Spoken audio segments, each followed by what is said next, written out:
Here's the official post from NetEase, which is the company behind Marvel Rivals. Hey Rivals, as our game continues to thrive, we want to reiterate that Marvel Rivals does not use EOMM. We are currently working on a video to demonstrate our developer insights on the matchmaking and ranking system, which is expected to be released next week. Now, because I already visited this topic on another video discussing EOMM and how their matchmaking works based off my personal background working behind the scenes on games, I'm not going to touch on that in this video. But if you want to check that out, link in the description below. And because they are going to release their explanation next week, again, I'm not going to touch on that. In this video, I'm going to do something different.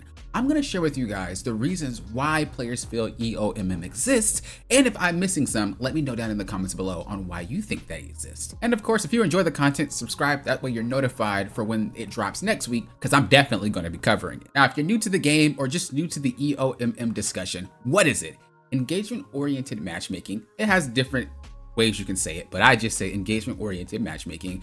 It's basically the game making you lose so you play more. If you think about it, that doesn't really make much sense. If you lose, you don't want to play anymore. But they're saying that the system is the reason why they lose games. So now that you know what EOMM is, let's rapid fire through why players think EOMM exists. As I said before, if I'm missing any in this video, let me know down in the comments below. Why do you feel that EOMM exists? Number one is suspicious win-loss patterns. Bro, popping, I win 4, and then all of a sudden I lose 4. I win 5, I lose 5, bro. It's gotta be EOMM. It could be, or it could be that you might have hit your plateau. You find yourself winning and then losing, winning and then losing. Usually it's because you're not good enough to climb yet, but you're also not bad enough to keep demoting. So you just kind of flip-flop there. That's what happens, and that happens in every single game. Sometimes when you're blinded by thinking it's an outside source, you're staying there for a lot longer. However, the players that try to identify why they're stuck, why they can't climb anymore, they tend to climb way quicker and they tend to get out of their ranks. There's a lot of success stories from those who get coaching from me or replay reviews. Check the description down below. Coaching is paid, but replay reviews are free. And a lot of them are like, you know, Poppin', once you did my replay review, dude, it was, I skyrocketed from Diamond all the way to Celestial. It happened. But you have to accept, you have to take that accountability that you're just not ready yet. It doesn't mean you'll never be ready. It just means you're not ready yet. And when you are ready, you're going to start noticing that it's not going to be 4 wins and 4 loses. It's going to be 4 wins, 2 loses, or losses. And then like 5 wins, 3 losses. But you're still going to be going up instead of going down or staying in the same spot. Next one that we have is number 2. Sudden skill gap swings. So you're like, Poppin', bro, my team is really good these last few games, but then all of a sudden, my most recent games, they're just awful. Bro, like, what's going on? It's got to be EOMM. It makes no sense to climb and have worse teammates. You could be right. You could be right. I actually complain about this a lot in my Discord too. I'm not gonna lie. I don't say it's EOMM, but I do have the same experience that you guys have. And generally what happens is players play with friends, or players play characters that boost their ranks they're not ready for. So if you're someone who plays with people that are higher ranked than you, if you're playing in a squad of 3 or 4 and you're climbing and you were gold and now you're all of a sudden diamond and you stop playing with your friends, you're gonna play horribly. Why? Because your friends carried you that far. So I'm not saying it's bad to play with a squad or with friends, but you have to realistically realize they are covering a lot of your weaknesses. And if you play by yourself, you're going to be a very bad player in the rank that you are in at that moment. Another reason why is character picks. So characters like Magic, Iron Fist, Spider-Man, Black Panther, Captain America, Hulk, Thor, Cloak and Dagger, Invisible Woman, Rocket. Like a lot of these characters are like inflators. And what I mean by that is you will probably win more games just by playing these characters until of course high rank, then it's gonna stop. But let's just say you're a gold player, you could possibly just straight up hit diamond just because you're choosing to play those characters. That happens a lot, and this is why a lot of players, when they get banned out or if they need to fill a different role or even just play a different character in that role, they can't because they were kind of inflated. They don't understand how to play at that rank. They only know how to play that character, and because the character is so powerful or because the character is very, very hard to deal with, you kind of get a free pass and start climbing. So that could be why as well, you might notice you got skill gap swings. Some players just do not belong there yet. And I think the only way we really fix this is by having something called MMR. People think there is MMR in the game, but there is not, at least to my knowledge, there's no MMR, matchmaking rating. If we had MMR, we'd be able to have placements and players would be able to be seeded a lot better and going against players, and there would be less skill gap swings than you guys noticed today. Number 3, we have comeback and collapse matches. Like popping, bro, I'm winning super hard with the team, and then all of a sudden, when it's the last second, we start losing, bro. It's gotta be EOMM. It makes no sense. Why are we winning so hard and then just straight up losing at the end? I mean, you're not wrong. Could be EOMM, but you know, a lot of the times it's because of the mindset of the team. When you start losing, morale starts to drop. You got people shouting and raging over mics. I've heard it. I don't use comms when I play, but I've heard it through streams, and y'all be wilding sometimes. And people be raging and shouting, and you got people typing, and you got other players trying to switch roles and heroes thinking that's going to fix it, and they're playing stuff they don't know how to play. And all this stuff is happening, and all this chaos is happening. They're trying to figure out how to fix it, but the game is already so close to being over, it's too late to fix it. This is what tends to happen a lot more than you would think. I actually want you, the next time it happens, to listen to comms if you are someone on comms, or look at your chat and look at what your team does. Are you guys playing the exact same and you're losing? Or do you have people raging at each other and swapping characters and swapping roles and things they don't play and just trying to do some random stuff to try to fix it? I guarantee you 9 times out of 10, it's that. Moving on to number 4, perceived role sabotage. So, you know, why is it my tanks are bad these past few games, or my DPS are bad these past few games, or my supports, why are they so awful these past few games? Now, y'all know if y'all in my Discord, bro, I be complaining about some supports. Y'all know. I don't do it in videos or on stream, but in my Discord, I be typing and keyboarding warrior away. Bro, some supports be getting on my last. But realistically speaking, I could say this from experience. A lot of the reasons why it feels like that is because we're looking for that. We are looking for any mistake that those players are making, and then we're going to be like, you suck. It happens every single game. I personally went through a rough phase, and I even talked to my Discord about it, because I was like, bro, I'm thinking about it too much. And you guys probably remember, I typed to you guys and I was like, bro, why does it every game, it seems like my support, it's like I noticed them just having awful ultimates. I'm just noticing it, and I'm trying not to notice it, but it keeps happening. And they're just like, you just probably focused on it too much. You know, what I try to do is I not focus on it, or someone else would be like, you know, it does happen, but I just think if you focus more on your game, you wouldn't really worry about it. And sometimes, even as someone that has reached eternity /1 above all, someone who actually coaches players and helps players, I'm not perfect. I feel the exact same thing that you guys feel. And so sometimes I do talk to my Discord to get over it. And from experience, the reason why it feels like these roles just randomly start sucking all over the place is because I'm actively looking for them to play better, and they don't. When I shouldn't be focused on that at all, because what I have on my team, the enemy has on their team. They have bad tanks, they have bad DPS, they have bad supports, but we're not focused on that. We're just focused on ours. So from personal experience, just focus on yourself, and I guarantee that one will just fade away. Number 5, and this one's kind of different. I've never heard of this one before. Mid-match performance shifts. So players typically are thinking that during my match, bro, my shots aren't hitting, my cooldowns feel longer when we're winning. Like, it seems like the game is altering everything when we start winning the match. I'm gonna assume that is something with perception. That's just how you feel when you're playing. When you have adrenaline pumping and things like that, you might not even notice a lot of things, and maybe it does feel like your cooldowns are longer or your shots just aren't registering. What I would recommend for that one is just go into your replay. Again, I've never heard of this one before. I was just researching online, and this is one that I found. I've never heard of this before. So you guys experience this, let me know down in the comments below.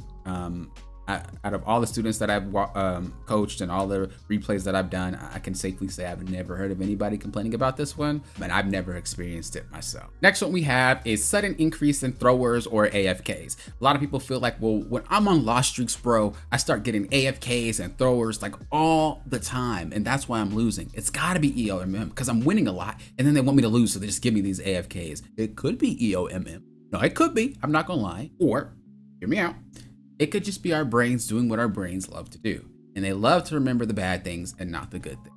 How many times can you remember your team throwing away your magic? Whether because they keep swapping characters, they play like crap, they're ulting incorrectly, your tanks suck, your DPS suck, your supports suck. Just how many can you remember?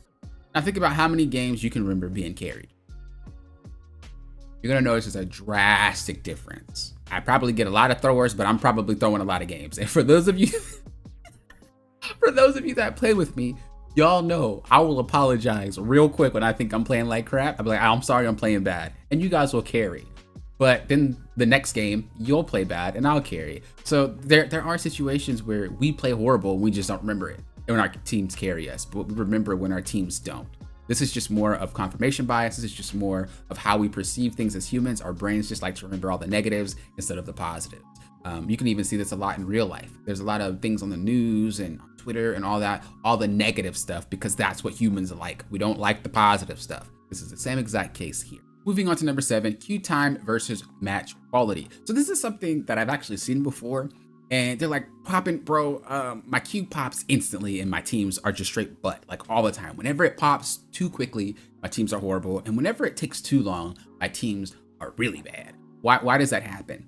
And I don't know how their matchmaking works, so I can't even come up with any type of conclusion for this. But what I will say is that when less players are on, the game typically, in most matchmaking games in general, typically will relax their constraints on their queue. So let's just say that you're gold, right? Well, if the game is like, when there's a lot of players on, let's just give this person gold players.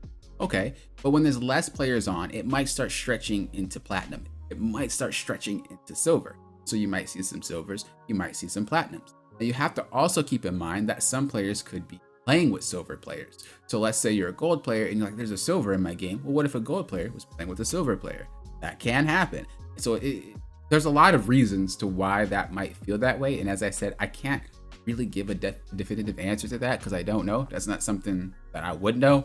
But I will say that if it does seem like your match quality is kind of butt, especially the longer it goes, it's because they're just kind of relaxing the constraints on that queue and bringing people that aren't necessarily in your bracket in your game so you can have something to play. It happens in every game with matchmaking, not just Marvel Rivals. Number 8, anecdotal developer behavior. So this is one that I hear a lot, and I would really like if you guys would not say stuff like this in my comments. This is a two-parter. But the first part, please do not bring up in my comments. I will hide you because I don't play that. I don't like racism. I don't like anything like that. But I'm going to approach it here. But it's just for the sake of this topic. A lot of players feel like, well, NetEase is a Chinese company and Chinese people do things like this for their games, so people will keep playing it. I do not want to see that in my comments, and I will hide you really fast. That does not make any sense whatsoever to me. Just because other people do things doesn't mean that the other group will as well. That makes no sense. And if we still lived in an age like that, our world would be horrible. So again, I don't want to hear that. I just wanted to talk about that part because I've seen it a lot in my comments on Twitter and on Discord and stuff like that. The second part, which is I don't mind you guys talking about, is that other games and other developers use EOMM, so it must be used in Marvel Rivals. Incorrect. As someone who's worked in the background of other games before, I guarantee you that not all developers work the same. This is something that even if Marvel Rivals or NetEase were to give you how their matchmaking works, because the type of person that believes in this type of thing, that all developers do it, so this game must do it too, you're not going to believe them anyway. So I don't even know I'm not really talking to you, but for those that are kind of like on the fence of that, well, it's like, I guess that game does it, so this game would have to do it too. They are going to release their statement on how it works. And as I said, from my experience, developers do not copy each other. There are some games, so some people bring up like Call of Duty, I believe, had an incident. I don't know. I don't play Call of Duty. But that's not how it works. All right, so until they give us their version, I guarantee you it is not because they're Chinese. And again, I do not want to see that in my comments. I guarantee you it is not because they're also a game developer and it's a corporate company and they want you to play. No. Just because there's one bad apple doesn't mean there's a lot of bad apples. And I feel like it's weird that I even have to say this. Aren't we at a time where we shouldn't be judging everybody the same? Like, realistically, whether it's racial or it's not, why are we... I just feel like that's such a weird thing to do at a time like this in the world. So I hope we get over this real quickly. If you guys want better games and you want developers to do a better job, stop comparing them. Let them learn, let them make their mistakes. And I even see this when we talk about like role queue and, well, Overwatch, it didn't work for Overwatch, so it's not going to work for Marvel Rivals. They're different games, different developers. Let Marvel Rivals do Marvel Rivals stuff. Let Overwatch do Overwatch stuff. This is a thing that's been happening with every single game that is alike, and it just keeps happening. And I know devs are probably like, bro, we're trying our best to make you guys have a great game, and you guys just constantly compare. I don't work for them. I'm just saying, as someone who has worked in games that had some things happening in the background, and to just see what people say versus what actually is happening, it sucks. Bro, it's awful. So give them the benefit of the doubt. Let them say their case first and then talk about it. Don't just assume because that race or that company does the same thing, it's automatically the same. Please don't. That's like a really awful thing to think about, in my opinion. Number 9, emotional high/low cycles. This has to be EOMM, right? Because the game wants you to feel really good about yourself, and then it wants you to start losing and you feel awful, and that's how you get addicted. I don't think that's EOMM, but I do think that's how most matchmaking systems work. You have to, at the end of the day, you have to remember that games are businesses, and how do we keep you coming back? I say we like I work there. I don't, but like I said, I've played other games, worked with other games, and how do they keep you coming back? You have to lose. If you win all the time, you're gonna get bored. If you lose all the time, you're gonna get mad. You have to like balance that somehow. Now, as I said before, there possibly are algorithms in place for not even possibly, there are algorithms in place for every single matchmaking game, but most of your matches have nothing to do with that algorithm. It just wants you happy. That's all it is. So it's not EOMM. The game's not forcing you to lose. The game just is kind of, they want you to have these emotional swings, because the more you have that emotional, feels great when we win, it feels awful when we lose, the more you're gonna probably want to queue up again. Every game works like this that has matchmaking. It's just how businesses are run. They're preying on how we feel. I don't even have words for that one. I don't think it's MMO. I just think it's a business, or MMO. I don't think it's EOMM. I just think it's a business tactic, and we just fall for it every time. That's all I think. Next one that we have, number 10, is perception bias reinforcement. So this is where you're like, Poppin, bro, see this horrible loss? My team was doing awful. It was horrible. This is like, look at this, 0-18. What in the world? This is proof EOMM exists. What you're most likely experiencing is confirmation bias. Whenever you see anything bad, you slot this into your little proof of EOM folder, and whenever you do it again, do it again, do it again. And all of a sudden you built a case off confirmation bias. If you don't know what confirmation bias is, that's when we as humans look for things that fit our narrative. So if we say EOMM, I'm tired of saying that. I hope this is my last video saying this word, saying this phrase. If you feel EOMM exists, all you do is focus on horrible matches. You're gonna think that there's EOMM, right? Oh, my healer is getting KO'd in ultimate every single time. It's definitely EOMM. Let's slide it in there. Oh, my Star-Lord just never hits anybody. Every time he ults, Magneto KOs him. Slide it. We have no tanks. EOMM. Slide it. We have no healers. Slide it. We have AFKs. Slide it. That's not EOMM. That's just you taking random things happening and making it fit your narrative. This is what confirmation bias is. We have this a lot in every single game, and it's not even just in games, it's in the real world too. We think that we have facts when we don't, and that typically is what people are experiencing. And this is the most common one you will see on Twitter, Discord, Reddit. Players will have awful games or have awful teammates in one game, and they're just like, you see, this is why, here's my proof, screenshot, boom. This is the most common one, and it always makes no sense at all. If you deep dive into that account, it makes no sense. The player, they grieve it. Now, of course, we have to keep in mind that a lot of players that are playing this game right now are casual players. They've never played any hero shooters. They've never played any competitive games, so they don't understand how matchmaking works at all. They just assume because they don't play anything else, or if they did, they played it very casually. But those players that have played games competitively, and I mean at really high levels, generally understand how matchmaking works when it comes down to any game that has matchmaking. But as I said before, let me know down in the comments below if I missed any of them. If you feel like EOMM exists for a different reason, let me know in the comments below. And if you guys are not on that EOMM train and you want to really improve and get better and start climbing just like the people that I've helped with in the past, check out the links down in the description below for coaching or my free replay reviews. Either or is fine. If you want more hands-on, the coaching session, I have different types, so check that out. And if you want a free replay review, go ahead and click that link down below. You'll be able to get your free replay. Thank you guys for watching, and until next time, you know what I always say. You guys should do what? Happen often. Pull often.